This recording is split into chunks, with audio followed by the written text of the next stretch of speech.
Students, welcome back to my channel. कैसे हो आप सब? उम्मीद करते हैं बेटा सभी अच्छे होंगे और अपना ख्याल भी रख रहे होंगे। तो बेटा आज हम करने जा रहे हैं अपनी वर्कशीट नंबर 68 9th क्लास के बच्चों के लिए। साइंस सब्जेक्ट की है बेटा, 16 तारीख की है, जिसमें वर्क एंड एनर्जी वाले चैप्टर में पोटेंशियल एनर्जी क्या होती है वो हम जानेंगे। ठीक है, तो यहाँ पर ज्ञान पूछ रहा है जिज्ञासा दीदी से कि what form of energy does a stretched elastic band और ए स्ट्रिंग ऑफ ए बो पोजेस।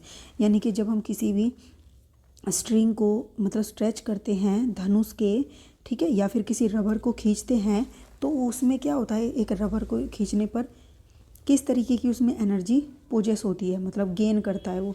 तो देखो क्या बता रही है ज्ञान, they possess another form of energy is called potential energy. तो इनके अंदर एक अलग प्रकार की एनर्जी आती है जिसको हम बोलते हैं पोटेंशियल एनर्जी। ठीक है, यहाँ पर अब देखो ये स्ट्रेच किया हुआ है तो इसके अंदर क्या है, पोटेंशियल एनर्जी आ गई। जैसे ये छोड़ देंगे बेटा तो इसमें क्या आ जाएगी, काइनेटिक एनर्जी, क्योंकि ये मूव करने लगेगा तीर तो और ये पहली पोजीशन में आ जाएगा। तो यहाँ पर बेटा it is the energy possessed by the anything by virtue of its position और कॉन्फ़िगरेशन। तो ये कैसी एनर्जी है, ये एक एनर्जी है जो कि कैसे आती है, जब भी हम किसी की पोजीशन में, शेप में या किसी भी चीज़ में चेंज कर देते हैं तो उसकी वजह से जो एनर्जी उसके अंदर आती है वो कहलाती है potential energy. When we stretch the string of a bow the muscular energy of a body is transferred as potential energy in the string. तो जब भी हम किसी स्ट्रिंग को स्ट्रेच करते हैं, ठीक है, धनुष के, तो जो हमारे हाथों की जो मस्कुलर एनर्जी है वो इसमें ट्रांसफ़र हो जाती है। ठीक है, और इसी को बोलते हैं potential energy. This is converted to kinetic energy, और ये काइनेटिक एनर्जी में कन्वर्ट हो जाती है जब हम इसको छोड़ देते हैं। तो जब ये एरो रिलीज्ड हो जाता है धनुष से और its shape change back to the normal, और जो इसकी शेप है वो वापस से नॉर्मल हो जाती है। ठीक है, तो कुल मिलाकर पोटेंशियल एनर्जी क्यों आती है, पोजीशन की वजह से आती है। ठीक है, उसकी शेप में चेंज होने की वजह से आती है।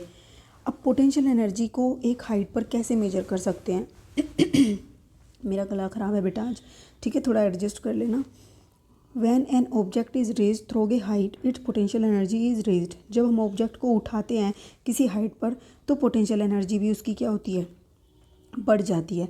Since the work is done against gravity to raise its height, जब हम क्या करते हैं किसी भी ऑब्जेक्ट को ऊपर उठाते हैं तो क्या होता है, ग्रेविटेशन के अपोजिट में काम कर रहे होते हैं। तो मतलब ये तो इसको नीचे की तरफ खींच रहा है और हम इसको ऊपर की तरफ, तो हम ऊपर कब उठा पाएंगे, जब हम इसका जो क्या नाम है फोर्स लगा हुआ है उसको ओवरकम कर पाएंगे। ठीक है, यानी कि जितना ये फोर्स लगा रहा है उससे हमें अधिक लगाना पड़ेगा या उसके बराबर तो लगाना ही पड़ेगा। ठीक है, और इसीलिए हम इसको क्या कह देते हैं, जो ये एनर्जी आती है इसमें ग्रेविटेशनल पोटेंशियल एनर्जी, क्योंकि इसके अगेंस्ट आ रही है। Let the mass of the object m है, height to which the it raise is h, मान लो h हाइट तक हमें उठाना है। Minimum force required to lift the object is same as the weight of the object. तो बेटा कितना हमें मतलब कि इसमें फोर्स लगाना पड़ेगा जितना इसका वेट होगा। वेट क्या होता है हम पढ़ चुके हैं बेटा, वेट एक फोर्स होता है जो कि किसके द्वारा लगाया गया होता है, अर्थ के द्वारा।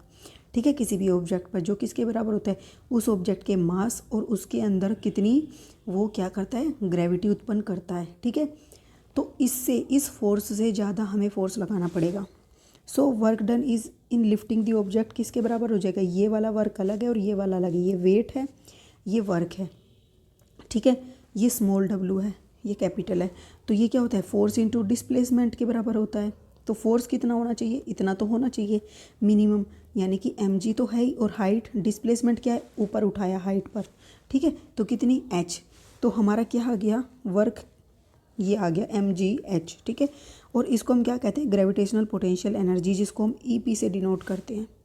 ठीक है, अब EP क्या हो गई, mgh के। Unit of potential energy also measured in joule, और एनर्जी की तो कोई भी एनर्जी हो जूल में ही मेजर की जाती है।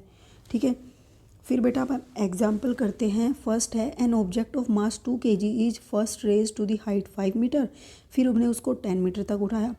तो डिफरेंस फाइंड आउट करना है पोटेंशियल एनर्जी में 5 मीटर की और 10 मीटर की में कितना डिफरेंस है। ठीक है, तो देखो दिया गया है ग्रेविटेशनल पोटेंशियल एनर्जी ये होती है, हम जानते हैं।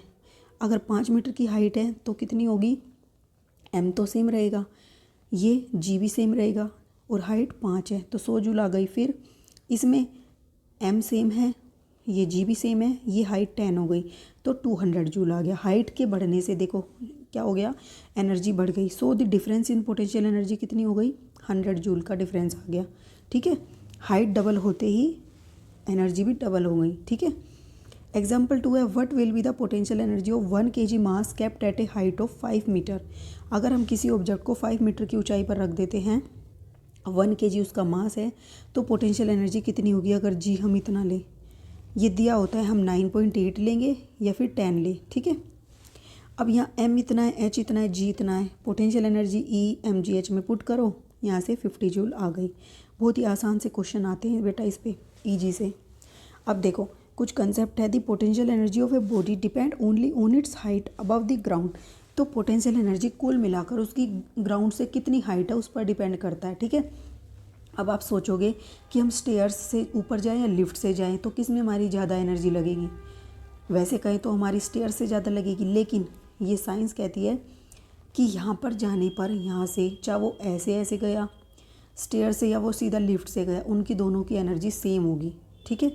मतलब mgh होगी। कुल मिलाकर ये हाइट पर डिपेंड करती है, वो और चीज़ पर डिपेंड नहीं करती, ठीक है। पाथ पर डिपेंड नहीं करती कौन सा फॉलो किया गया है, okay. It does not depend on the path taken to reach that height, okay.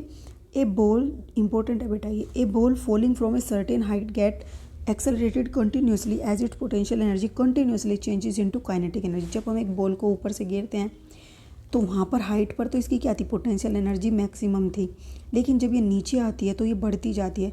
इसका मतलब इसमें काइनेटिक एनर्जी आती जाती है और ये घटती जाती है पोटेंशियल एनर्जी, और जब ये लास्ट अर्थ के बिल्कुल नियर बाय आ जाती है तो इसकी काइनेटिक एनर्जी मैक्सिमम हो जाती है और पोटेंशियल एनर्जी बिल्कुल मिनिमम, जीरो हो जाती है एक किस्म से, ठीक है। तो हमारी जो मैकेनिकल एनर्जी है वो काइनेटिक एनर्जी प्लस में पोटेंशियल एनर्जी होती है। कोई भी कार्य जब हो रहा होता है तो इन दोनों के हेल्प से होता है। पोटेंशियल एनर्जी कम तो काइनेटिक एनर्जी ज़्यादा, काइनेटिक एनर्जी कम तो पोटेंशियल एनर्जी ज़्यादा, ये कांस्टेंट रहती है हमेशा, ठीक है। इन दोनों में आपस में ट्रांसफ़र होती रहती है। अब बेटा देखो क्वेश्चन फर्स्ट है, which of the two posses potential energy, string of stretched bow या an arrow released from a bow. तो जो बेटा स्ट्रिंग होता है स्ट्रेच्ड बो का, उसके अंदर होती है, एरो से रिलीज होने के बाद तो काइनेटिक एनर्जी आएगी, ठीक है। तो आप क्या लिखोगे कि आप यहाँ से भी लिख सकते हो, देखो फर्स्ट लाइन क्या लिखोगे, इन स्ट्रेचिंग, 1 मिनट, ERSTRETCH, ठीक है, 1 minute, STRETC, in stretching a string of a bow potential energy is, ये आप ऐसे लिखो बेटा, potential energy is possessed by a stretched string of a bow, because, ये बिकॉज तक लिख दिया। फिर लिखोगे when we stretch a string of a bow the muscular energy of our body is transfer as the potential energy in this string, ठीक है। और यहाँ से ये लिख दिया, और दूसरा आप एक और लाइन लिख सकते हो कि इट हैज़, मतलब there is a change in its shape of a string. एक और लाइन इसके बाद लिख सकते हो, and there is a change in its shape of a string, okay, STRING, ठीक है, ये हो जाएगी। नेक्स्ट क्वेश्चन है बेटा हमारा कि drive potential energy formula of an object placed at height h above the ground. तो कहाँ से ड्रॉ करोगे बेटा, यहाँ से लेट द मास ऑफ ये, और ये यहाँ तक सारा लिख दोगे डायग्राम के साथ। ये आपका सेकंड का। थर्ड क्वेश्चन क्या है बेटा कि a stone of 5 kg kept at a height of 10 metre find its potential energy. जब हमें जी ये दे रखा हो तो आप सबसे पहले लिखोगे गिवन क्या है, गिवन क्या है बेटा, मास m 5 kg, और क्या दे रखा है हमें, हाइट दे रखी है, h दे रखी है 10 मीटर, g दे रखा है 10 मीटर पर सेकेंड स्क्वेयर, ओके। फाइंड क्या करना है, फाइंड आउट करना है पोटेंशियल एनर्जी। फाउंड, क्या फाउंड किया आपने बेटा? आप लिखोगे एज EP क्या होता है mgh। तो पुट करो m की वैल्यू 5 kg, g की वैल्यू 10 मीटर पर सेकंड स्क्वायर, h की वैल्यू 10 मीटर। यहाँ से क्या आ जाएगी 500 kg मीटर की स्क्वायर पर सेकंड की स्क्वायर, जो कि 500 जूल के बराबर आ जाएगी। ठीक है, तो ये एनर्जी हो जाएगी। इसलिए पोटेंशियल एनर्जी किसके बराबर है 500 जूल के। ठीक है, ये थी बेटा आपकी आज की वर्कशीट। उम्मीद करती हूँ आपको अच्छे से समझ आ गई होगी। फिर भी कोई डाउट हो तो कमेंट बॉक्स में पूछ लेना। इस वीडियो में इतना ही। अपना नेक्स्ट टॉपिक हम अपनी नेक्स्ट वीडियो में करेंगे। तब तक के लिए ऐसे हंसते रहिए, मुस्कुराते रहिए, पढ़ते रहिए और आगे बढ़ते रहिए। Thank you.